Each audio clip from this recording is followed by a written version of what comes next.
mbokk yi asalaamaaleykum ñu am mbégte ak kontaan di leen retrouver tey jii si plateau Jaune 7 TV seen numéro bu bees débat de la jaune tey jii déplacé wu ñu ba fii ci Kounoune pour retrouver justement madame la conseillère technique à la coopération décentralisée du ministère des collectivités territoriales du développement et de l'aménagement des territoires mais également moom moo nekk présidente plateforme bu fédération des calebasses de Linguère madame Ndiaye asalaamaaleykum. aleykum salaam wa rahmatullah monsieur Mané. C'est avec un plaisir tey jii ñu dalal ci plateau Jaune 7 TV notamment ci débat de la jaune émission bi. merci beaucoup ñu ngi leen di accueillir ak mbégte bu mag di leen wax dal leen ak jàmm fii ci quartier bu Fass Kounoune bokk ci village Kounoune bokk ci commune Bambilor dal leen ak jàmm merci beaucoup. madame Ndiaye ñu tàmbali émission bi ak seeni plateforme fédération des calebasses de Linguère de l'émergence justement wax ñu lan mooy justement bi la plateforme exactement c'est quoi. waaw plateforme bi ñu wax si mbégte lay doon ndax njëkkeewul ci plateforme. dafa nekk loo xam ne dafa nekkoon embryon mu juddu ñu jox ko nag corps ñu ngi dooree ci octobre 2016 def mouvement les Linguères de l'émergence pour jàppale woon njiitu réew mi pour ci législature yi mu am majorité ndax boobu it suñu maire nekkoon na à la 27e position ñu bëggoon vraiment ñu am député bu ñu taxawal foofu ci assemblée nationale kon ci loolu deuxième objectif bi nekkoon pour sa réélection en 2019 ñu jigéen ñi laxasaayu ba dëgër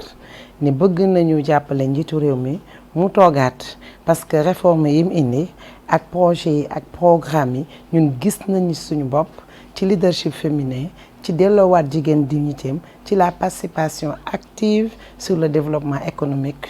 social et culturel du pays ñu ne nag kii vision bi ñun on se retrouve dans ces idées bi ñu paree ci loolu yàlla may ñu ndam ñu ne nag suñu objectif bi nga xam ne ñun ci la ñu gis suñu bopp mooy l'autonomisation de la femme la capacitation de la femme et des jeunes surtout l'émancipation intégrale ci la ñu nag teg ne comme dañu nekk ànd ak njiitu réew mi duñu defati mouvement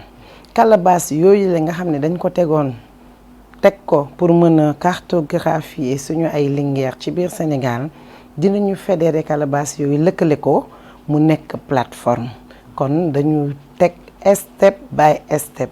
ba tey ñu gis ci suñu bopp ne mi ngi wër Sénégal di ñaan yàlla mu daj. ñaata ngeen ne actuellement ci biir plateforme bi. on est à 12 883 membres buñ nee Linguère nag. yaay moom doom y a des princes de l'émergence ñu organiser leen ci ay club jël association yi jël team yi jël ASC yi képp kuy jeune rek bu gis sa bopp sa ñun ñu def ko ay club utal ko ay groupe WhatsApp utal leen ay kayit pour jàppale leen seen ay projet jàppale leen gunge leen ci seen njàng ci seeni ay formation mais sax bu ñu amee domaine d'activité ci écoulement yi kon melting pot la Linguère ñoom la ñu structuré ci les statuts juridiques ci APEX wala tribunal régionaux yi jigéen ñaay toog ci leket ya mais am na ay góor ci wet gi ñuy jàpp ci liggéey bi. lan mooy objectif principal bi. waaw objectif principal bi comme ni ma ko waxee rek xam nga jigéen dafa am cër bu rëy ci réewam nee nañ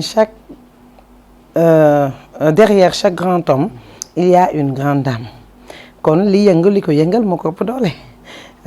grand homme yooyu grande dame yi ñooy booster ñooy fale ñooy mobiliser ñooy meeting ñooy taaral bés yi ñooy engagé wu du dëgg ñu ne baax ci ñëpp baax na mais baax ci sa bopp moo gën on veut maintenant des femmes décideurs on veut des femmes entrepreneurs on veut des femmes yu nga xam ne leadership féminin bi ñu gis ci télé yi di ko déglu ci rajo yi à travers le monde ci réseaux sociaux yi ñun on veut en faire partie parce que jombuñu kon ñu ne ñun osons l'avenir di capacité wu jàng wane ni mën nañu dara ci li ñu jàng di ko exploiter dinañu bokk nag ci ñi nga xam ne ñooy séddale pour dootuñu ñàkk parce que jigéen ñi dañu gis ne seen taxawaay ñoom ñëpp lañ soxla mais bu dara desee lu dul séddoo ñoom ñu cëru lu ci ëpp néewal ñu kàttan. D'abord balaa ñu ñëwaat mbirum jigéen ñi maanaam autonomisation bi ak financement bi d'abord l'objectif en 2016 sànq yaa ngi koy wax avec seen député bi à l'Assemblée nationale représentation justement tey est-ce que ban bilan nga ciy tiré est-ce que am ngeen satisfaction taxawaay bu mu am moom tamit actuellement pour représenter leen à l'Assemblée nationale. waaw sant yàlla bu baax parce que notre rêve c'était président de la République am majorité mooy képp kuy ñooñu Benno Bokk Yaakaar rek yaakaar ba nga amoon sa gox ñu atteindre objectif boobu yàlla def ci sutura gis nañ tamit la réélection du président en 2019 yàlla defaat ci sutura kon ñun mission bi nga xam ne dañu ko dénkoon président ni les femmes et les jeunes sont la cible prioritaire ba pare daal ne d'ici à l'horizon 2035 ñun prib rek ñu wane ni mën nañu wax dëgg yàlla bokk sot wane lu concret ba ñaari voom yooyu mu réaliser ko fi mu nekk ni moom moo ñu amil njukkal ñun nag ñoo koy gunge pour li ñu bëgg mu aboutir. Madame Ndiaye tey bu ñu wax wàllum jigéen ñi souvent xel yi dem wàllum autonomisation wàllum financement wàllum renforcement des capacités souvent c'est les points yoo xam ne jigéen ñi souvent loolu la ñuy yan mooy seen domaine d'intervention yi souvent seen wàllum action yi yéen ci plateforme bi. waaw xam nga nit ki boo ko jàppale da nga ko jàppale ci lu mu bëgg am na ñoo xam ne boo nee formation rek ñoom bi ñu njëkk a bëgg mooy leadership féminin. lan mooy leadership féminin. waaw comment convaincre comment se faire estimer aimer adorer parce que nit ki aussi bu la saful buy wax doo ko déglu nit ki bu la mënul convaincre mu wan la nga gis sa bopp ci li muy wax parce que comme li may wax rek il faut say acte ak say principe ak say opinion mën a concorder nit ñi boo toogee fii di discours dañuy xool li ngay wax yow ndax sax yow gëm nga ko balaa nga koy gëm na da ngay gëm sa bopp ba pare boo gëmee sa bopp nga dëggal sa bopp kon am na ñoo xamante ne ni leadership moo leen gën a neex parce que tey calebasse bi ñëw dugg si dina am bureau exécutif dina am conseil d'administration ñooñu leen ñuy tabb ci biir gën ngaa néew juróom fukki nit wala téeméer ba téeméer rek ñeent fukk ça dépend ci effectifu calebasse bi ñooñu war nañu nekk ay personnes influentes nekk ñoo xam ne ñu respecté lañ nekk ñu naw lañ parce que nit ñi dañu nekk à l'image de leur chef kon war nañu nekk ay nit yu am influence pour mën a convaincre seeni nit fixer leen nourrir espoir ñu nangoo toog ànd liggéey kon loolu am na solo ñeneen ñi boo nee formation ñoom nekk nañ ay nit ñu am caractère ñu mën a diriger dañ naan man maa ngi ci filière mil maïs haricot ñii ne ñun unité jus la ñu bëgg a exploiter tout ce qui est jus ñii ne fruits et légumes ñii ne teinture ñii ne pâtisserie ñii ne micro-jardinage ñii ne leneen ba ci cosmétique naturel ñu ngi koy def kon ku ci nekk ak la mu sentir ñii artisanat lañ gën a bëgg voilà loolu yëpp nag bu ñu ko boolee moo ñu permettre ñu mën a dem ci les foires communautaires avec les différents exploits yi nga xamante ni ñu ngi koy def ba nga xam ne dinañ gis lu bari loo xamante ne ni ci stand yi ne Linguère yi ñoom ñoo koy def. Tey est-ce que mën ngeen ma citer quelques femmes influentes leaders entrepreneurs xam ne muy bokk ci cadre évidemment d'abord te bokk ci plateforme bi est-ce que am na exactement. ñu bokk ci plateforme bi ah bien sûr boo demee ba Tivaouane Peulh dans la commune de Tivaouane Peulh ñàgg yaa Maman Jaxeer Ndaw Fatou Ndaw c'est elle la présidente de Darou Salam def nañu forum bu mag au mois de décembre le 7 décembre def genre mini foire ñu exposé lépp loo xam ne def nañ ko ci filière yooyu waaw à Darou Salam inviter les collectivités territoriales ak les personnalités yi fa nekk ñi nga xam ne disponible woon na ñu ñëw wax dëgg yàlla découvrir lan mooy langu Linguère de l'émergence parce que foofu jigéen ñi dinañu wane seen bopp mais seeni soppe daañ leen fekk si mais dinañu apporter waaye ñu dañ leen won loo xam ne romboon na seen xalaat. kon ci seen plateforme bi daal problème niveau amul si je comprends bien mun nga bañ a jàng nekk illettré ñëw wane sa bopp et puis la plateforme te fait une femme entrepreneur leader influente c'est ça. xam nga jàng nit ñi dañu foog ne français rek wala anglais mooy jàng mais am na ñoo xam ne ci olofal bi ñu ngi def des exploits chimie technologie ak lépp ci suñu langue nationale au contraire sax dañ ko waroon a gën a privilégier ñuy jàng ci suñu langue nationale parce que boo demee ba Chine nga dem feneen ak feneen ci seen langue nationale ci la ñu jàng mais tey ñoom ñoo yoree l'économie mondiale du dëgg kon amaana sax français bi ñu jàng ñun dafa nekk teqatal ci ñun donte nag mi ngi ñuy servir mais foog naa ni xarañte bi mi ngi ci langue nationale. Comment ça se passe, Madame Ndiaye, le financement des femmes, autonomisation? Oui, ce sont des questions qui ramènent souvent, ça sonne des revenir. waaw xam nga lu tax muy revenir jigéen moom langue gu mu am nga waxtaan fa ba sottal te waxoo mbirum financement muy koppar say wax daanaka xaaj bi yàq nga ko ndax dañu bëgg xaalis mais xaalis loo xam ne dafay yombal suñu transaction ndax foog naa nag bokk na ça ne fait pas le bonheur mais mi ngi contribuer ci liy joxe bonheur du dëgg ndax am sa soxla làmb sa poos faj ko dafa neex am ñu la yaakaar ñëw nga làmb fajal leen dafa neex boo bëggee améliorer tes conditions de vie foog naa xaalis dina ci bokk le pouvoir de l'homme repose sur l'œuvre humaine repose sur le pouvoir de l'homme à améliorer ses conditions de vie liggéey boobu ngay liggéey nag mooy jur xaalis mais ay nit d'abord nga ressourcer wu en ressources humaines boo amee nit di nga am xaalis ndax ñoom ñooy créer condition bi génnee xaalis bi. Souvent, il y a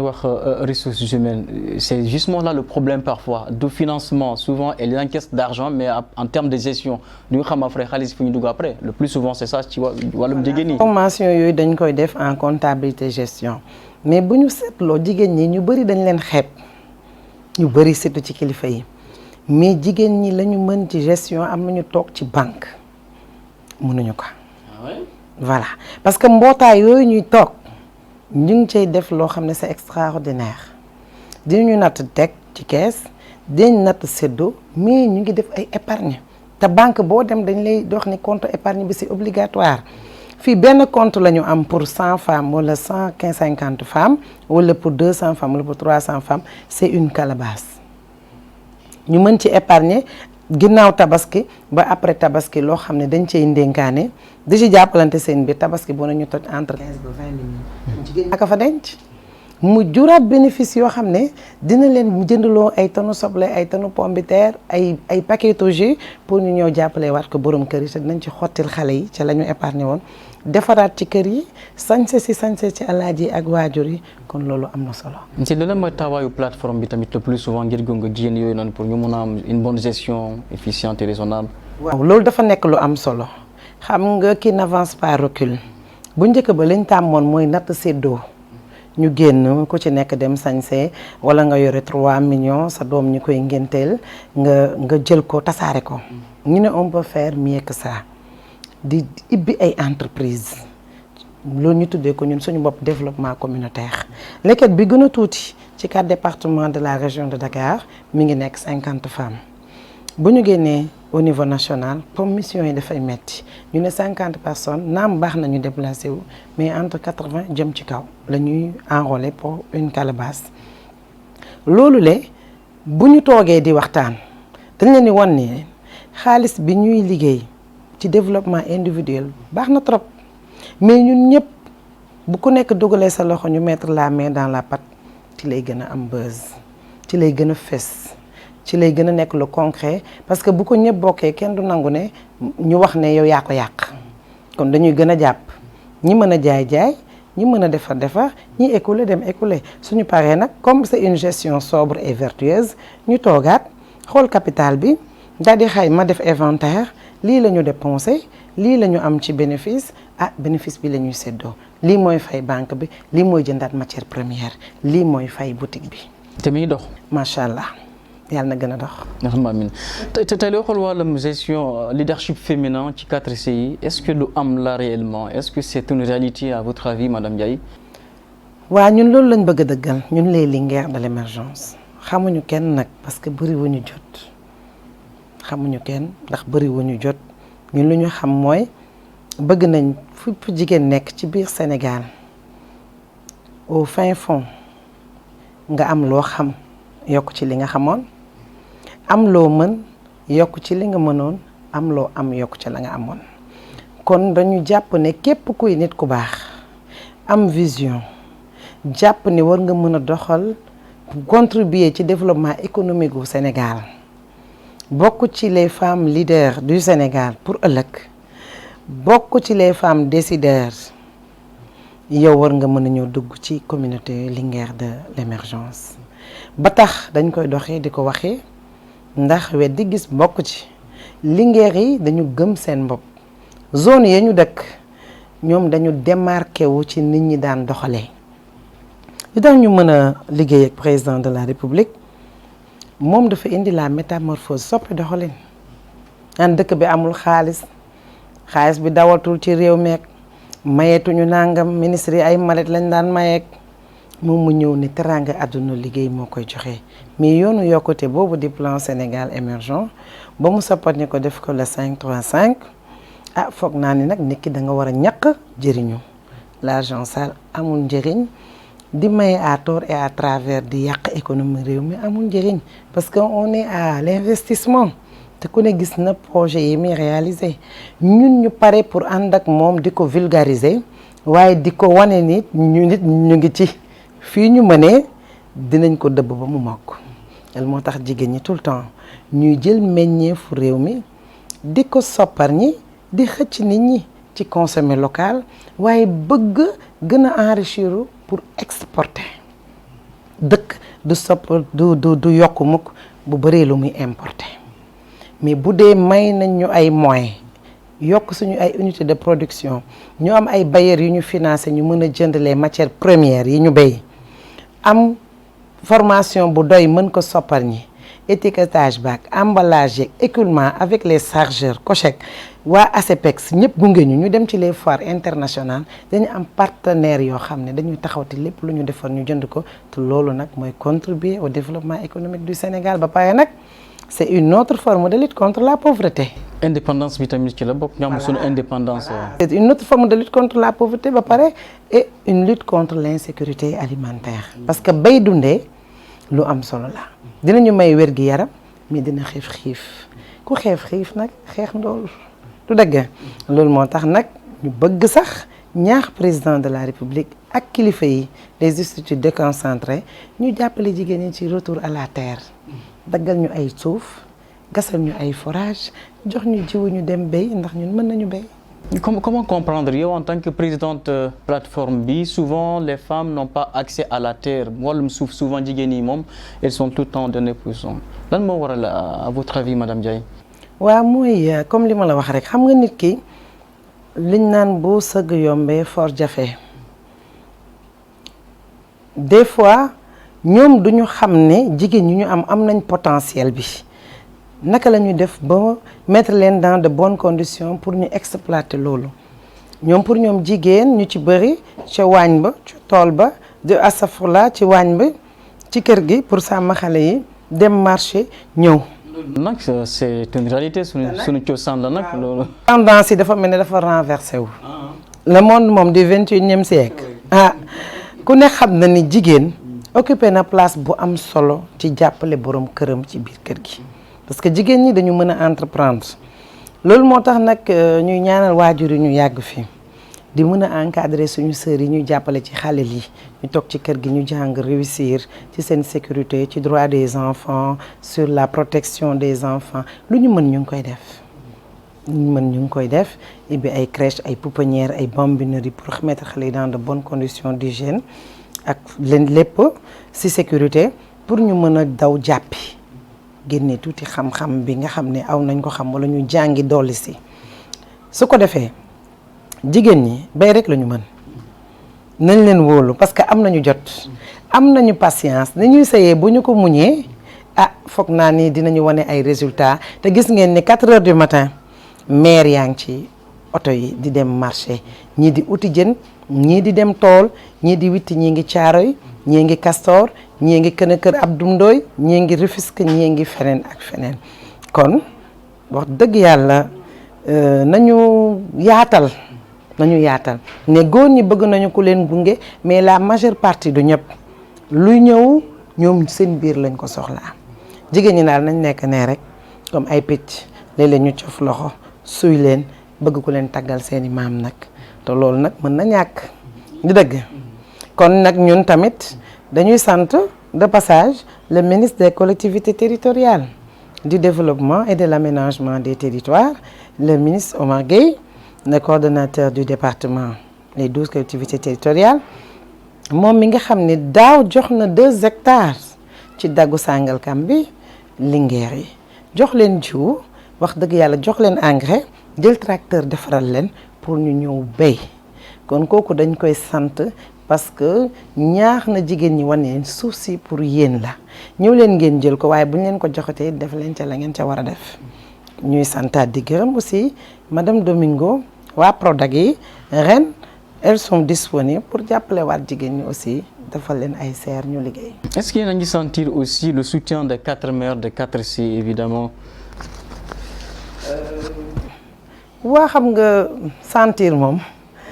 sensation la boo xamante ni nii ça doit être réciproque du dëgg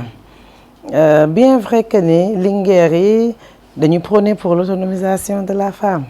kii di autonomie nag ah partiellement lañ lay jàppale yow yaa war a njëkk a jàppale sa bopp balaa kenn di la jàppale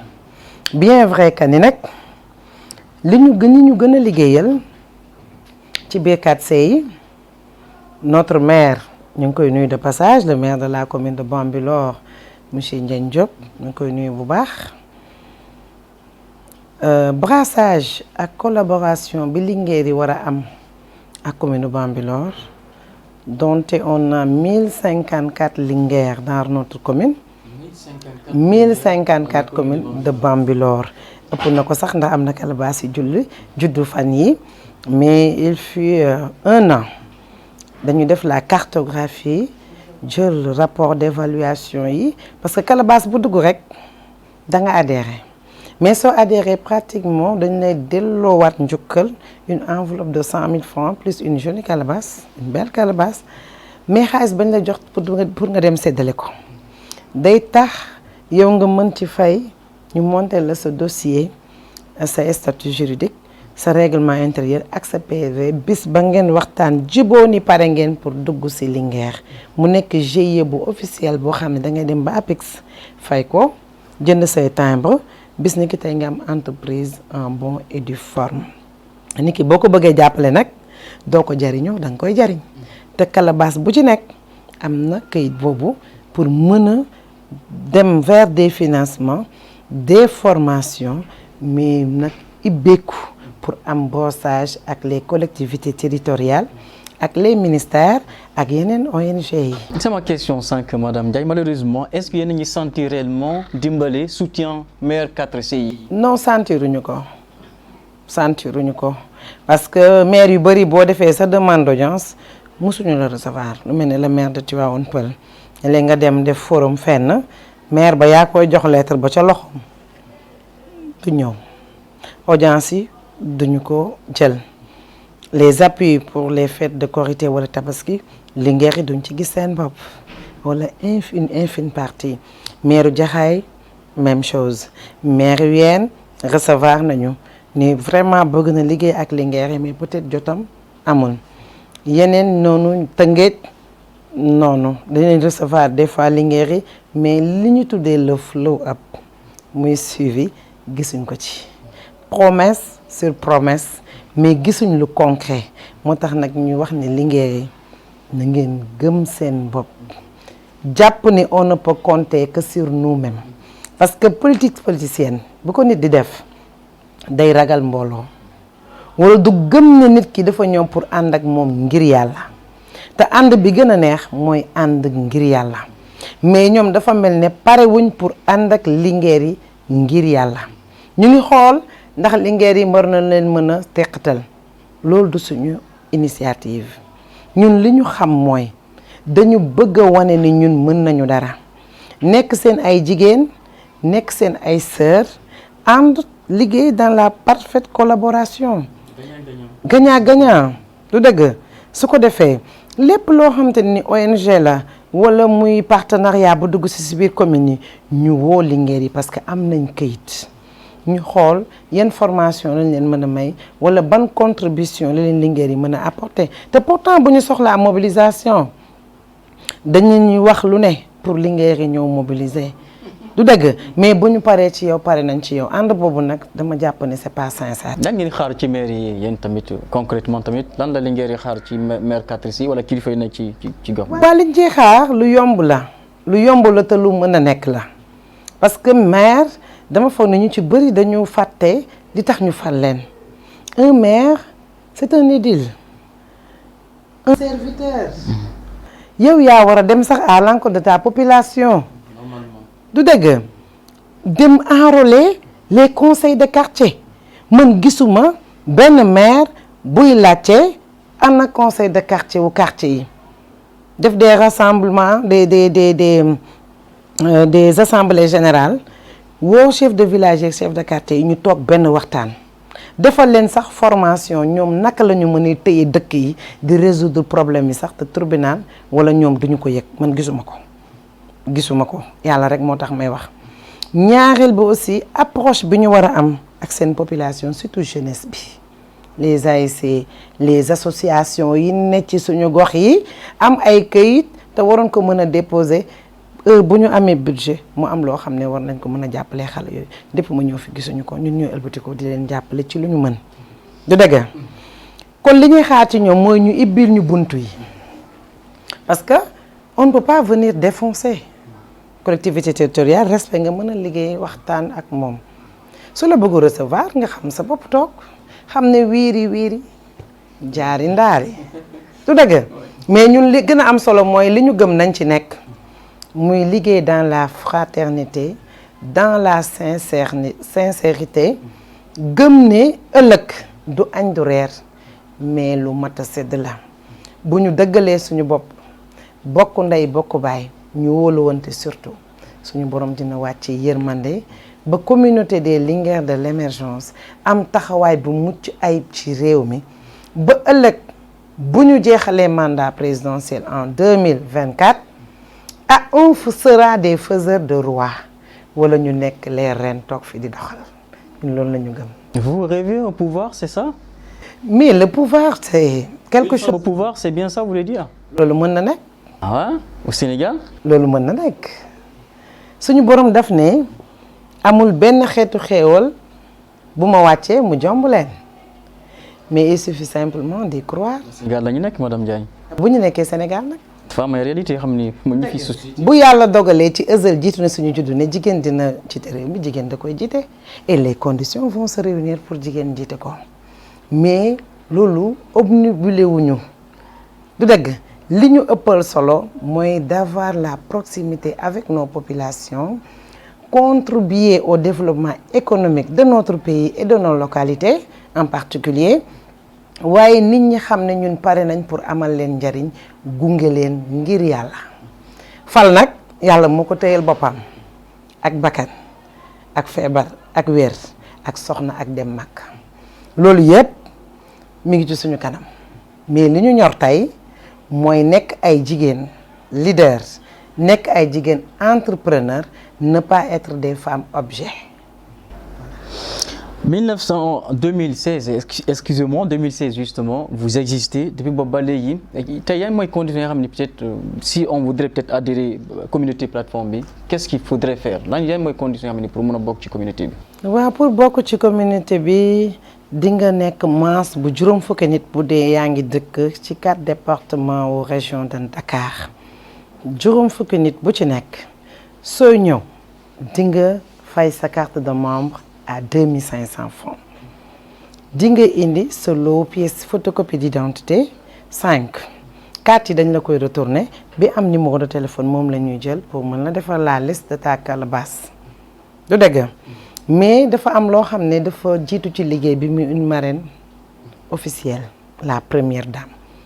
lu ne def nañ ko fi ci turu première dame ci appui yu ñuy jox ci xaalis ci ay dons ci indulgence yi ci mesure d'accompagnement du dëgg kon kooku tey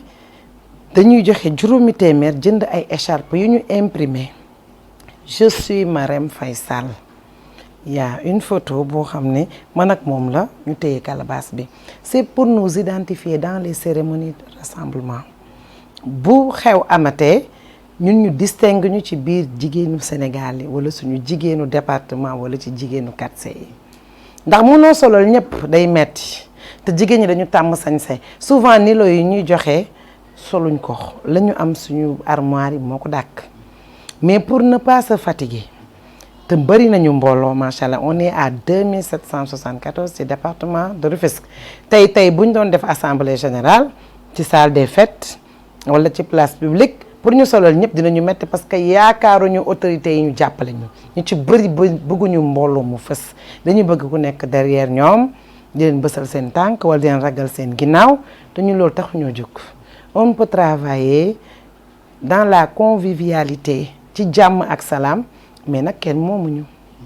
on est autonome. D'accord. Madame Ndiaye. ma ñëwaat foofu 2500 écharpe boobu da nga koy fay. Ensuite nga jëlaat 2000 francs pour la plateforme parce que biñ ko defee plateforme c'est au mois de février dernier. plateforme boobu la képp kuy Linguère nekk ci calebasse da nga natt 2000 francs ñu jël xaalis boobu tasaat ko par des enveloppes de 300 000 di ko jox calebasse yi en prêt mu tudd revolving boobu dañ koy fay en 6 mois chaque mois 50 000 2500 mu nekk bénéfice fonds de caisse soo paree ñu jox la 500 000 soo paree ñu war la jox 800 000 soo paree ñu war la jox 1 200 000 jusqu'à fu mu mën a yem kon ñun ñoo njëkk a jàppale suñu bopp balaa ñuy dem benn banque ñun ñu ngi nag di jàng naka la Linguère war a songer am des mutuelles partout dans les départements du Sénégal yu tudd mutuelle la Linguère former Linguère yi ñu ñëw yoraat ko seen bopp di ko coacher woo ci àdduna nag ñu ñëw liggéey mais nag petit à petit l'oiseau fait son nid yàkkamtiwuñu voilà. Lentement mais. kon 7000 francs la léegi par adhésion bu njëkk ba dañ doon demander après ñu demander ñu gis ne les femmes tardent à répondre à ces appels parce que bëgg nañ ñëw am lépp waaye xarañuñu pour participer ci seen propre développement léegi nag ñu ne pour faire une pierre trois coups nañuy joxe njëgu écharpe njëgu plateforme lépp ci ñoom lay demaat ak seen njëgu adhésion ñu boole ko def fast track. Plateforme de la Fédération des calebasses, des Linguère, de l'émergence. Je retiens 3 mots. Calebasse, Linguère, émergence. Quoi calebasse, ça signifie quelque chose chez nous. Linguère aussi, même chose. Qu'est-ce que ça veut dire à Madame Ndiaye? Elle m'a tout lui. Lan moo war a tur bi exactement. Calebasse Magnichi, Linguère qui est la bokk. Linguère, on connaît Linguère. Émergence, peut-être ça c'est avec le président Macky Sall on a assisté à cette vague émergence. Voilà. ku xool leket rek xam ne lii moom ci temps wu maam yi la ku xool lii xam ne lawtan moo tax ndax garab buy law la bu njëkk ba bu yàggul dara te ba léegi am na ñoo xamante ne ni même bu ñu amee ouverture ci le monde extérieur dañu enraciné wu ba pare ñun nag ci ñooñ lañ bokk. Qu'est-ce que ça signifie? lii nii concept boo xamante ne nii boo gisee ñu def leketu njariñ c'est parce que dañu xam ne lii lépp loo xam ne dañ ko koy defee di ko ibbee doom bu juddoo ci leket la ñuy def goro yeeg yëpp daal di wat bu seet di sëy si ci leket la ñuy def liñ lay sàngee am na sax aada yoo xam ne bu nit gaañoo am na yenn yu ñu koy defal mën nañ ko def ci leket bi kon concept la boo xam ne c'est traditionnel mais dafa nekk lu lay purifier dafa nekk aussi luy téye nit ñi dafa nekk luy nourrir espoir parce que leket boo gisee rek garab bi meññeef beeg meññeent beeg lépp macha allah dafa barkeel di nduggi sax di bokk leket nii di dem marché foog naa ne kër googu dañ ni duñu fande chaque jour yàlla dina leen wërsëgal lu ñu taal kon dafa nekk loo xam ne ba ci suñu boutique yi dañu am leket yu ndaw yoo xam ne moom la ñu def coffre fort comme la ñuy dugal ci biir coffre bi doogu tëj pour xaalis bi di jur loo xam ne ni suñu idéologie la xam nga tout est esprit chez l'être humain ñun dañu gëm li suñu symbole bi te ku wax turu Linguère retourner ci les braves dames du Waalo du dëgg les braves dames suñu ñoom maam ndate yàlla ñoom njëmbët mbooj foog naa nag ba leen naar yi jëlee dugg si di xeex si ñoom ñoo futtee ko xeex ba donte doole jigéen ak góor yemuñ ba ñu demee ba seen doole jeex ñu xam ne ñii dañu pare pour takk leen def leen buumu ñaam dañoo préféré dugg ci benn case daal seen bopp kon Linguère dafay bañ Linguère dafa war a siggi Linguère dafa war a sagu te comme nag àdduna dafa gudd tànk bëgguñu ànd ak nit àndu intérêt ñu naan la bëgguñu nekk des femmes objet ñu jariñoo te kenn duñu jariñ ñu jàpp ne ñun bu ñu àndee bokk ndey bokk baay yàlla dina barkeel ànd bi te fu ñu bëgg a dem dinañ fa yegg te duñu manqué respect kenn waaw te dinañ ñu gën a fulaal. Le dernier mot, émergence. waaw émergence les sigles de l'émergence xam nga ku cette présidente man musuma xam ànd ak beneen parti man depuis 2009 laa adhéré à l'idée du président en 2012 bi ñu koy fal j'étais à Banjul sama bureau de vote j'étais présente à l'ambassade du Sénégal à Banjul boobu maa ngi jàngale Kanifing souvent affecté ma foofu ci l'école sénégalaise de Banjul mu nekk séjour bu ma neex mais dañu gis ne ñun waa Sénégal ñun gëmmuñu woon lu dul la vision du président de la République boo nee nag dama bëgg a jàppale nit jàppale ko ci li mu bëgg président li mu bëgg ku ko jàppale ci réew mi ñun xooluñ lan la ñu état war a defal donte bari na am nañ ci droit am ci li état di defal les responsables politiques mais duñu xëcc duñu ŋàññ te yàkkamtiwuñu parce que daanu dajul suuf mais dañ ni à chacun son tour chez le coiffeur suñu borom bu ne kun bu jotee kenn mënu ko téye ñun ñu ngi xool lan la ñu mën a defal suñu état comme nag yee jigéen ñi moo ñu tax a jóg ak di leen muñloo mais di leen gëmloo seen bopp pour ñu jàppalante suñu biir lutter contre la protection et le droit des enfants ñu ngi ci liggéey bu am solo ndax y a des commissions santé communication finance et sociale chargées des projets communication organisation et tout mais commission santé ci biir Calabas li muy liggéey dafa nekk lu représenté état ndax bàjjenu gox yi ak relais yi ca bokk ñoom lañ def ñu yor commission yooyu le ñu ngi saytu ndax xale yi juddu ñu ngi leen di déclarer ñu ngi saytu jigéen ba ëmb ba sonn ndax mi ngi visite ndax am na carnet ndax ñu ngi ragal hôpital bu mu dem war a wësee ñu rejeté ko parce que amul carnet ñu ngi xool ndax doom yaa ngi vacciné wu ñu ngi xool xale yi nga xam ne ñu ngi war a dal l'école les cours préparatoires ndax au mois de mai ñu ngi leen di inscrire ñu ngi xool jàngum xale yi ca l'école ba rawatina xale yi jigéen ñi l'escolarisation et le maintien des filles à l'école parce que mënuñu émanciper wu sans que les jeunes filles ne s'émancipent du dëgg mënuñu émanciper wu intégralement te suñu xale yi jigéen ñi seeni droit ñu koy bafouer les travaux domestiques du dëgg loisiru xale yi donte mën nañu foota duñu dem géej mën nañu foota duñu doxi mën nañu foota duñu xam lu bon ba ci les incestes yi ñu def ci xale yi ak les viols loolu yëpp ñu ngi ci waxtaan di gën a ragalloo xale yi ñuy des ci kër yi bu ñu gisul lu ñu xam ñu daw wala ñu yuuxu waaye di gën a ñaanal jigéen ñi ci néegu sëy yi violence conjugale yi ñuy subir parce que mën na nekk des violences verbales te nekk une femme qui fait de la politique de développement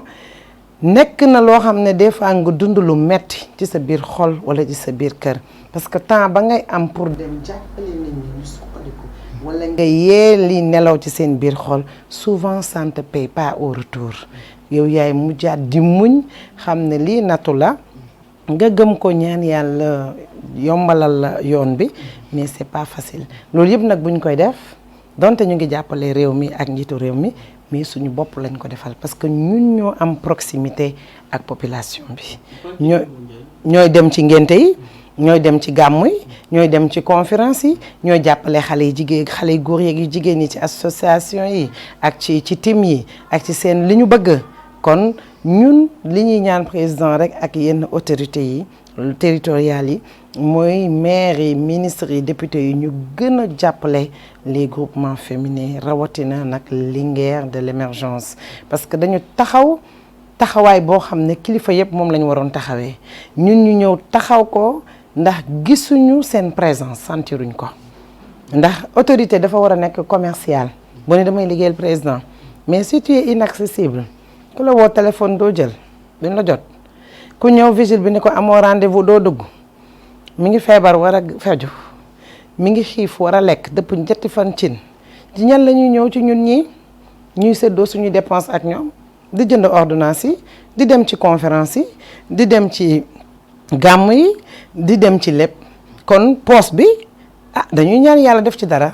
li ciy def dara nag mooy les postes de responsabilité on les mérite très bien parce que nag ñun ñoo taxawaayu maire yi donte am na maire yu baax a baax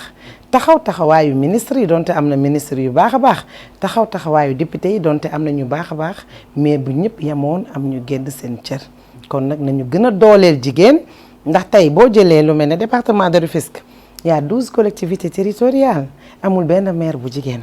te loolu ñu ngi ñaan yàlla am ay maire yu jigéen ultérieurement mais ñu am ko ci sutura am ko sans se battre te xam ne ku nekk boo jeexalee sa morom relève dafay am te fi mu ne nii dañ ci gis nag l'alternance générationnelle. manque de compétence peut-être moo tax amul. waaw mais jigéen ñi ñoo desee gëm seen bopp xam nga compétence yàlla moo koy def ci ki ko neex mooy seet ki ko neex def ci moom la ko neex du ay jeu moi nii ay France laa jóge non du loolu de siiru la suñu borom gis nañ fi ay maire ay député yoo xamante ni jànguñu lu bari mais xarañte bi leen yàlla may ak la capacité transformationnelle c'est extraordinaire mais lii cat ci jigéen ñi mooy et se laisse divertir tey damay ñëw ne jotu koo àndal mu ne Linguère mu ne moo li mu mën yow mën nga ko di soo ko defee ni mu koy defee ànd ak say mbokk ànd ak say xarit moom doxandeem la di yow yaay juddu dëkk bi di yow yaay nangam waxuñu loolu dañ juddu ci dëkk bi tekki ci dëkk bee ko gën mën nga tekki ci dëkk bi te taw teral waa dëkk bi nit ñi nag amul lu dul ki leen yëg ak ki leen yéene ak ki leen yi wax dëgg mais bu dee yow da nga ñëw rek tekki ci dëkk bi bëgg di leen jariñoo heure boo leen soxlaa ñëw nax leen jubóog ñi nga xuloon tuur leen xaalis après nga dem pour 50 roxal leen doxandéem bi ñëw ci dëkk bi nag foog naa du fa doxandéem ndax kenn mayu ko mu dëkk kenn lebalu ko mu dëkk kenn aalu ko mu dëkk dafa ñëw jënd pàkkam ba pare ibbeeku ni nit ñi ñëw leen ñu ànd améliorer suñu gox ñëw leen ñu ànd liggéeyal yàlla kon ñun li ñuy def jaamu yàlla la xaaruñ ci kenn nag ndax fu ñu bëgg a yegg ñun ñoo fay yeggale suñu bopp ci suñu conviction suñu borom sax dañuy ëllëg fi sa jàng yem fa la sa daraja di yem kon nañu xaar ne waxuñ ne duñu am ay càmm yu ñu jàppale de mais du bari kon nañu gën a laxasaayuwaat ba dëgër bañ a déglu te bañ a ragal ñu xuus dem liggéey te bañ a naxante suñu bopp. Madame Ndiaye jàngoro coronavirus bi lan mooy seen activité yi est-ce que jot ngeen tamit def dara seen taxawaayu bi xeex jàngoro coronavirus bi plateforme communauté bi. waaw sant yàlla alhamdulilah ku wax corona rek xam ne nattu la ñii ne balaa la sax même bu ñu wàccee ci àdduna bu suñu borom wàccee ci àdduna mu nekk nag koo xam ne jaam la yàlla boo xam ne mission rek la dox si pour faat en masse wala yàq économie ndax ñun li jiitu suñu juddu nag wax dëgg yàlla nettali nañ ñu ko suñu historien ñi bi ñu juddee ba léegi suñu at bëriwul 39 ans waaye gis nañ ni guerre mondiale yi sax yi fi jaar yàquñ lu mel nii kon nag ñu nangu ne balaa la ñu war ci xool rek ne àdduna am na solo parce que li ñuy def loolu la ñu fay fekk ëllëg kon yàlla nañu yàlla xiir ci lu baax ñu yéenante jàmm mais ñu ànd dans la solidarité et nous les Africains foog naa dund dans la solidarité suñu yëf la surtout ñun au Sénégal nekk ci des familles polygames benn ëtt am plusieurs têtes yu fa yeewoo di bokk benn bool te bool boobu amaan na bu ci 40 sukkee ci ay bool ci biir kër yow juróom nga ciy bokkal ndey ak baay waa koñ ba waa gox-goxaan ya kon loolu foog naa ni dañ ko war a sóoraale ñu gën ko cultiver mais léegi nit ñi dañoo am tendance di adopter ni concept dundu Occident bopp sa bopp ñëw tëj sa kër doo wax doo ree doo génn invité woo kenn demoo ci kenn ndax nit mënul dee sax sang boppam mënul jullee boppam mënul suuli boppam comme la fraternité dañ ko sentir ci mbas mi donte le malheur des uns fait le bonheur des autres gis nañ ne nit ñi taxawaat nañ taxaw boo xam ne xam nañ ni nit ki lu mu def lu dul lu baax perte na bu dee lekket yi nag je félicite les Linguères du Sénégal toutes les Linguères du Sénégal parce que taxaw nañ taxawaay boo xam ne ci seen gox yi am na solo comme ñun nee naa la dañuy prôner pour l'autonomisation de la femme leket gi boo ko jëlee dañ naan la chaque semaine dee leen toog lu seen doolee attan dee leen ko natt ngeen koy jàppalante ci seen biir di ko def ay crédit muy tourner di ko jëndee ay ravitaillement di ko séddale di ko fay wala ñu am suñu centrale d'achat mu ñëw jox ñu ravitaillement ñuy fay chaque fin du mois ñu xam ne lii la ñu am bu ngeen bëggee defar kayit ngeen dindi ci bu ñu bëggee am mobilisation ci la ñuy mobiliser ndax yaakaaruñu ko ñu ko fayal waaye chaque weer chaque linguère fu mu nekk ci biir Sénégal war na natt 600 même s'il y a des brebis galeuses il y en a des femmes qui sont engagées des linguères yoo xam ne jàppale nañ ni bu ñu doxalee fédération bi ñëpp dinañ ci gis seen bopp ñooñu tey ñoo ko téye loolu nag ñu doon natt pendant 3 mois te mbas mi téye ñu dem ci confinement partiel toog seen kër wala doxi farata toog ñu ne xaalis boobu le doyewuñ ko pour pare ndax du pour madame du pour sama assistante du pour benn présidente c'est un bien commun comme ñëpp a ko moom ñu ne nañ ci def social ndax liggéey bu àndul ak social du dox liggéey day ànd ak immunité muy yërmande liggéey dans la sobriété une gestion très sobre et vertueuse kon dañuy toogaat waxtaan am nañ ci kees gi temps nañ ci jënd ay lessive ay produits d'hygiène ba pare nag li ci gën a am solo mais jigéen ñi dañ koy transformer dañuy dem jënd suñu eau de javel ñëw segg dem fi mu waa jënd suñuy bouteille defar ba mu baax dem jënd suñuy matière première defar suñuy produits yi nga xam ne dina xëpp lu mel ni saabu détergent yeeg yeneen yóbbu ci daara yi séddoo ci suñu biir am na ñu dem ba Touba def seeni L200 yóbbu ci jumaa ji feneen ak feneen def loolu dem jënd ji ay tissus ñëw ñaw ay masque loolu la Calebasse yi def ñu mënti nekk ci biir Sénégal ñëw sédd seen bopp sédd seeni dëkkandoo bu ñu amee ay daara yóbbu ca ci poste de santé yi ba yenn collectivités territoriales yi ñi nga xam ne jot nañu mën lu mel ne Bambilor wala Sicap Liberté wala Touba wala feneen dem contribuer ndax foog naa ni il fut 3 semaines maire woo na leen les linguères de la commune de Bambilor se sont mobilisés ñëw remettre ko 500 masques waaye boobu fekk na ñun ñu jël 6000 masques bu ñu xayma chaque Calebasse ci biir département de Rufisque fi ñu am point focaux sur fonds propres fi ñu am ay point focal ñun linguère yooyu ñaaw nañu ay masques ñu jëndaat ay tissus sax doon leen ñu jëlaat ci seeni xaalis propre ñëwaat séddale seen askan mais la ñu jox maire mi ngi tolloog ci 5 téeméer ndax nag boo bëggee réclamer say droit da nga war a def sa devoir te ku jàpp ne maire yi ñoo war a suqali gox yi nax nañu suñu bopp c'est un brassage ñoom dañuy jàpp ñun ñu jàpp bu ñu woowee dinañ jàpp bu ñu woowul it ñu jàpp suñu ñàmbur liggéey pour gëm suñu bopp. Madame Ndeye Codou Ndiaye yow conseillère technique nga ca coopération décentralisée ministère de la collectivité territoriale ministère Omar Gueye lan mooy tey seen taawaayu ci wetu ministre bi est-ce que am ngeen benn poids ngir suqali ngir dimbali ministre bi ci wàllum liggéeyam. waaw loolu dañ la koy laajte rek yow sa taxaw seetlu wala boo defee sa enquête parce que journaliste yi foog naa loolu seen yëf la du ngeen seeti nit te gëstuwu leen ko pour xam kooku mooy kan mais affaire bi du man linguère yi la ñooñu ñooy sama carburant ñooñu ñooy ñi nga xam ne il suffit que nga claquer benn droit dugg ci panel national bi joxe conseil ñëpp jóg dañu ànd ngir yàlla xam nga nit bu lay xool ci bopp du dem ndax bopp du jeex mooy ne ndey ko du suñu morom la ëppale wu ñu dara amul lu ñu amul yoruñu lu ñu yorul mais loolu du ànd dañu ànd nawle ki ñu ci gën a mag moo ñu gën a jox cër kon loolu mbiru suñu borom la ñu jàpp ni on a une mission sacerdotale li ci gën a neex mooy les gens peuvent imiter am nañu droit imiter te bu ñu imiter ça nous fait plaisir di def yeneen Calebasse ñi bëggul ànd ak yow dañ naan mën nañu muy def. Vous êtes contestée aussi Madame Ndiaye. Oui, vous êtes contestée aussi souvent votre légitimité parfois vous êtes un peu contestée lan moo ko waral souvent ñu lay contesté parfois. waa xam nga nee naa lu yëngu ko la ko yëngal moo ko ëpp doole du dëgg nit ñi même bu dee affaire bi yéen la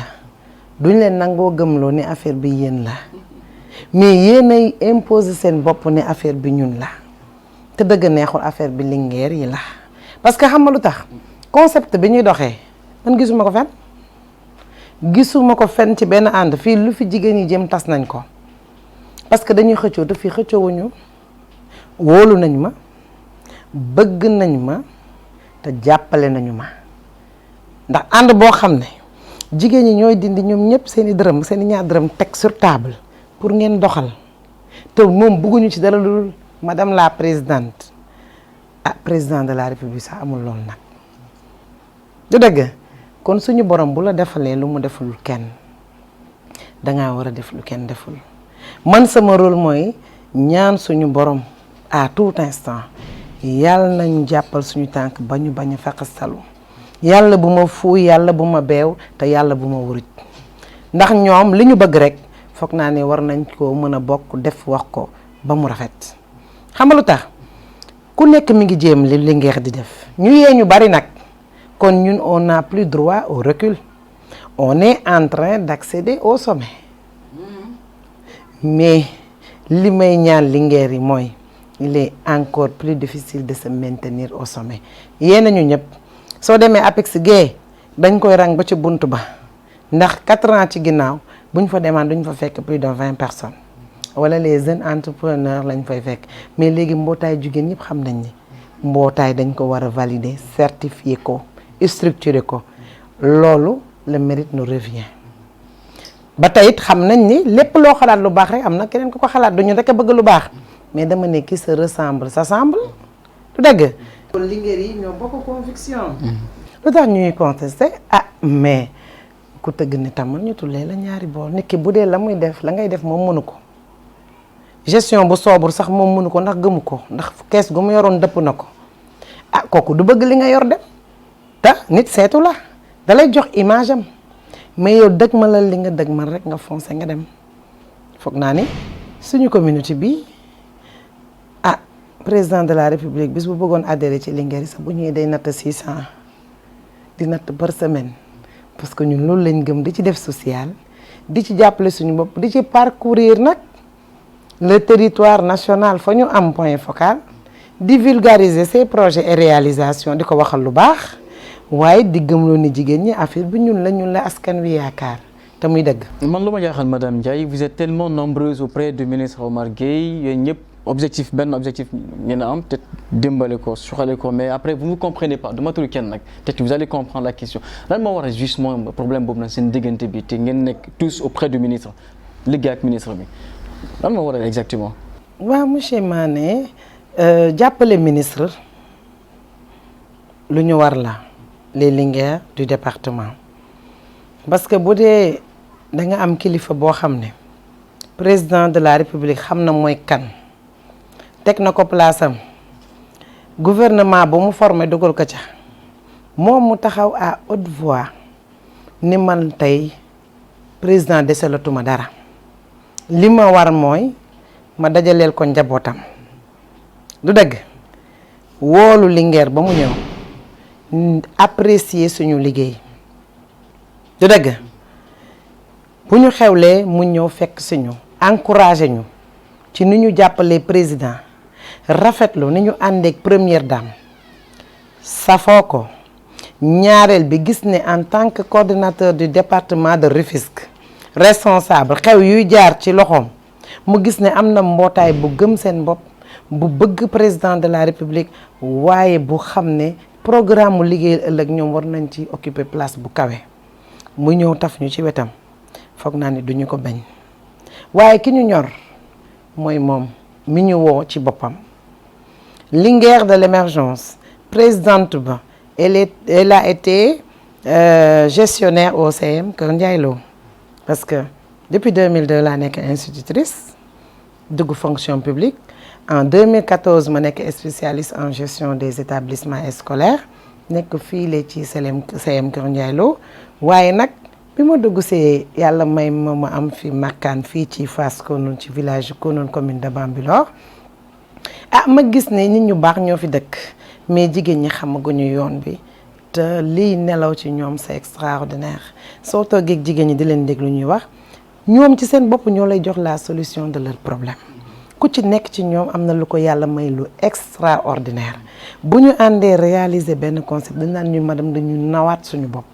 le fait que estime de soi boobu ñuy yeewu ñun loolu moo ñuy dundal loolu moo dàq xaalis kon tey bu ñu ñëwee ci wetu coordonnateur di ko jàppale ci ay mobilisation di ko jàppale ci taxaw jàppale président ci noble mission bi nga xam ne bëgg na ko terminer avec beaucoup de sagesse. Il y aura des jaloux c'est tout à fait naturel ñun jigéen bu ñu yàlla mayee tout tànk muy taaw dafa neex mais bu ñu amee beneen doom booy sangu sax day jël puso di jam liir bi soit nga ñëw fekk mu diri ko bëgg ko daaneel pour mu dee parce que dafay foog ne dafa jël place am mais ñun loolu dafay nekk source de motivation pour ñun pour ñu xam ne on est le bon produit tout dëgg on se considère le bon produit. ce n'est pas tant tamit ngeen tamit retrouver liggéey àndandoo pour njëriñ gox bi commune gi ministre bi. Linguère de l'émergence xam nga lu ko ñor nee naa la sànq ñun dañu jàpp ni on a une mission sacerdotale. C'est le fait de servir et non se servir ñun on n'est pas des sinécuriennes yëfu intérêt personnel rek taxuñoo jug duñu juger kenn Dieu est le meilleur juge duñu blâmer kenn parce que du teggin sax ñuy wax di dendale du dëgg li ci am solo mooy xam nañ suñu bopp ñun Linguère yi gëm nañ suñu bopp te dañuy dëggal suñu bopp à chaque fois que l'occasion se présente. Respecter ministre ci bëgg gi mu bëgg président ci di ko jàppale ba ñëpp mu leer ko mu fekk suñu ci lu ñu bëgg nangul ñu nag suñu ànd ak Marème Faye tey bis bu ñu xewlee def suñu écharpe je suis Marème Faye Sall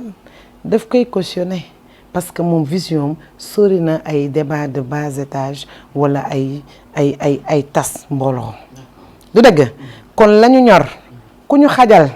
ñun dañuy placé wu ku ñu buux ñun dañuy placé wu du dëgg parce que fees nañu suñu place macha allah suñu xaalis xi na mat lañu lu ñu doon te xam nañ fañ ko war a jëriñ xam nga lu ñu bëggati lu amati nañu wax fu ñuy tase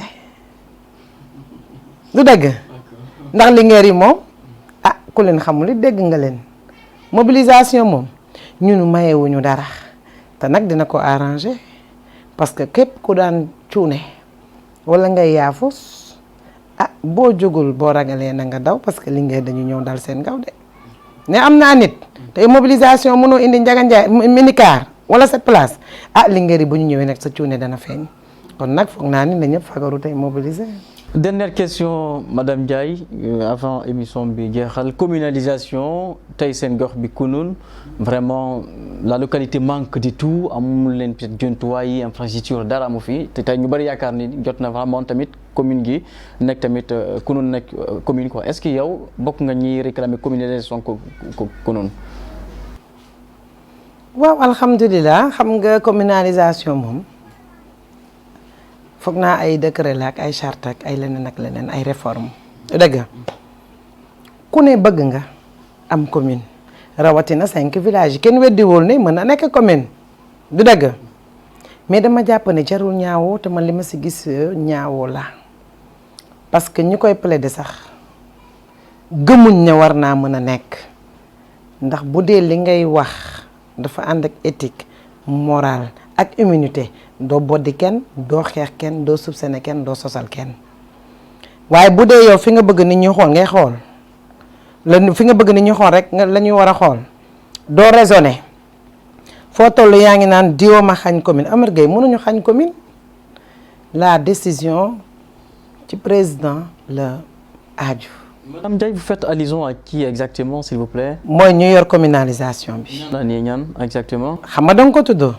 muy les 5 villages du dëgg man loolu laa fekk man moom je suis binaire soit c'est 1 soit c'est 0 ragaluma ku dul yàlla du dëgg boo ne damaa bëgg commune diw moo may xañ commune te président daan dagg ay commune te diw bokk ci woon bu waree daggaat ay commune la vision du président man li ma gis bokk duma ni kenn yàllaa ngi nii te gisuma ko Omar Gueye ku respecté la politique du président du dëgg suñu waree am commune moom mënuñu ko xañ parce que kun moom ci suñu borom rek lay jógee du dëgg kon nañu rafetal ba pare ñu wóoluwante mais buñ ci dugal benn politicien ndax politiciens yi dañoo muus ñun ñii société civile ñun ñoo koy dox ñoo koy wax mais bis bu sottee politiciens yi ñoo koy jël Macky daa politique ba jël Sénégal du dëgg est-ce que bu sottee politiciens yi duñ ko jël ñoo koy jël parce que nag ñooy faj soxla yi ak aajo yi ñoo am proximité société civile boobu ñun la ñu yaakaar ca ña ñu xam ak ñi ñu wóolu ñi ñu bëgg du dëgg te pourtant ci biir am na ay politiciens kon dafa am benn ay clivage ak ay clan. mais ministre Omar Gueye tamit mooy ministre bu yor justement département googu noonu. waaw collectivité territoriale madame Ndiaye. waaw. on est d'accord aussi. waaw mun na ci am vraiment un rôle important aussi à jouer ngir peut-être mun a permettre. waaw mais est-ce que loolu yegsi na xam nga chaque chose à son temps. du dëgg temps yee gis nañ fi aménagement Kër Massar bii bu yegsee fa mu war a jaar dinañ fa jaar mais bu ñu jëlee charrette jiital ko def nag bi ci ginnaaw du mën a dem pourtant on peut travailler dans le calme aspirer rêver qu'on aura notre commune sans ñu vexer diw moo ñu ko xañ diw bëggul ñu am commune si mais bu fekkee la vision du président mooy ñu rattaché ñu Sangalkam où est le problème. vous êtes d'accord vous. man xam nga ci lu ma d'accord l'intérêt de ma population ak li nga xam ne ni bëggëm naa ni président du xool intérêt état rek dina xool l'intérêt des populations parce que man idée bi ma gis ci moom ba naw ko yaakaaruma ni dina gis ni lii moo gën te du ko def mais paaka nag kenn du ko jiitu ci mbaram. rattaché leen tamit Sangalkam cela n'arrange pas Bambilor. man actuellement ñu ngi ci commune Bambilor bu ma sañoon Bambilor sera la meilleure commune du Sénégal li am ëllëg nag suñu borom rek moo ko xam li nëbb ak lu feeñ moo ko xam du dëgg mais quoi qu'il puisse arriver dama jàpp ni nit ñi position bi ñu war a am mooy ñu xam ne ñoom fu ñu mënti nekk li ci gën a am solo mooy ñuy contribuer ci développement économique gox ba ak goxaan ya mais surtout ñu amal nit ñi njariñ bañ di leen jariñoo ak di tas ay mbokk ak di yàq ay ànd ak di xeex ay nit parce que nit boo ko xeexee rek suñu borom yëkkati ko te bu ñëpp ànd ak yow te suñu borom àndul ak yow doo dem fenn bu la yàlla mayee nag sagesse muy xidma bu ñëpp àndul ak yow yàlla ànd ak yow doo namm dara te Linguère yàlla dafa ànd ak ñoom. te nga bokk commune Bambilor citoyen de Bambilor tey ban bi la ngay tiir gestion seen maire bi Ndiagne Diop ci commune gi. waaw gestion mairie moom wax dëgg yàlla nit day wax lu mu xam man bi ma fi dëkk en juin 2016 fekk naa leen ñu am seen collectivité territoriale en 2014 bi ma ñëwee fii en tant que volontaire de la CMU en 2018 ci laa njëkk a def sama enrôlement CMU mu yónnee fi ndaw rafetlu ne dina enrôler par la suite gisuñu ko lu enrôlement boobu li fa nekkoon moo fa nekk mu taxaw ci bis boobu ne bis ni ki tey fal naa madame conseiller technique parce que gis naa ne mi ngi dugg ci gox-goxaan yi di jàpp ci liggéey bi musuma jot attestation wala arrêté wala dara mais dama jàpp ne man duma leader bu ñu créé les Linguère ay leaderu suñu borom lañu ñun dañu liggéeyal yàlla te kiy liggéeyal yàlla mi ngi liggéeyal Seydina Muhammad sallallahu alayhi wa sallam jàpp ne ñu ngi liggéeyal kilifa diine yi ci biir Sénégal ndax nag fépp fu ñu am point focal ci këri diine yi gis nañ ni bu ñu ñëwee def nañ ñu comme seen njaboot du dëgg benn voté budget conseil laa mës a fekkee fu ñuy waxee budget annuel foog naa ni bañ ca soqe ko ca waxtaan ya ñu fa taataani yëpp am nañ ci tali 30 mètres bi ñu def latrine te yeggul du dëgg kon nag depuis boobu réunion yi mën nga yëg mën nga bañ a yëg amaan na mobilisation ngay yëg waaye lay dugal njëriñ wala la ñuy décider ci gox bi doo ko yëg te ñun nag am nañ fulla boo xam ne luñ ñu wowul duñ ca dem ndax ñun kenn duñu tuutal ku ñu cof ñu wadd bien vrai que nag maire c'est notre maire du suñu député du suñu honorable mais fa mu bëgg ñu yem ko nag fa lañ koy yem donte nag du ñu mer benn yoon parce que la ñu war ci jege suñu askan la ñu war ñu war koo def suñu digganteeg moom dinañ ko def incha allah du dëgg kon nag la gestion suuf seeg éducation nangam da ngay gis ne y a des manquements mais là où le bas blesse ku yor commission beeg lan moo ca paaru maire leeruma parce que awma fa attache voilà. Madame Ndiaye, c'en est fini pour l'émission de ce jour lan mooy seen i kàddu bu mucc wala ñu tëj émission bi. waaw sant suñu borom subhanahu wa taala julli ci sangu-sang yi sant ñaari waajur yi gërëm dëkkandoo yi nag Sénégal yëpp la ñuy gërëm parce que Linguère Sénégal ñëpp leen bëgg du dëgg ñu bëgg nag dem vers la territorialisation bëgg Calabas yi am ci 599 communes yëpp ndax kuy liggéeyal yàlla nag da ngay bàyyi faalu du dëgg te dañu jàpp ne jigéen ñi lu ñu bëgg ñun ñi la war ak ndaw ñi ñaareel ba sant Linguère de l'émergence yi amuñu seen fay di leen féliciter chaque jour c'est des femmes battantes elles ont beaucoup de courage elles sont déterminées engagées à accomplir leur mission muy servir et non se servir du dëgg sant leen yéen waa zone 7 ci wax dëgg yàlla disponibilité bi ak yëg bi surtout ak seen taxawaay nag pour 4C yi la visibilité des responsables ñun ñoo des 4C ñun ñoo war a ñëw vers yéen parce que boo amee dara da nga koy valoriser da nga koy promouvoir tey ku ci nekk ci ñun yor structure da nga war a ñëw sponsoriser ko ngeen def ak ñun des publi reportages au champ ci suñu demande de financement de sensibilisation muy jàll ci seen ay émissions ñu nit ñu ñëw indi ay enveloppe jàppale télé bi. En tout cas merci beaucoup Madame Ndeye Codou Ndiaye, c'est la conseillère technique à la coopération décentralisée ci ministère des collectivités territoriales, du développement et de l'aménagement du territoire, mais également moom mooy présidente plateforme fédération des Calabas justement des Linguère de l'émergence. En tout cas ça a été pour nous un excellent plaisir Madame la Présidente ñu dalal la tey ci plateau Jeune 7 Panorama qui débat de la jeune. Merci également à Madame Thiaré, justement son assistante qui nous a vraiment quand même facilité émission bi. Merci à toute l'équipe technique, notamment Ibo Gueye. Merci à la régie, merci à toute l'équipe de la rédaction. On se donne rendez-vous semaine prochaine dans un nouveau numéro, dans un autre numéro. D'ici là, excellence sur le programme à toutes et à tous. Au revoir, merci.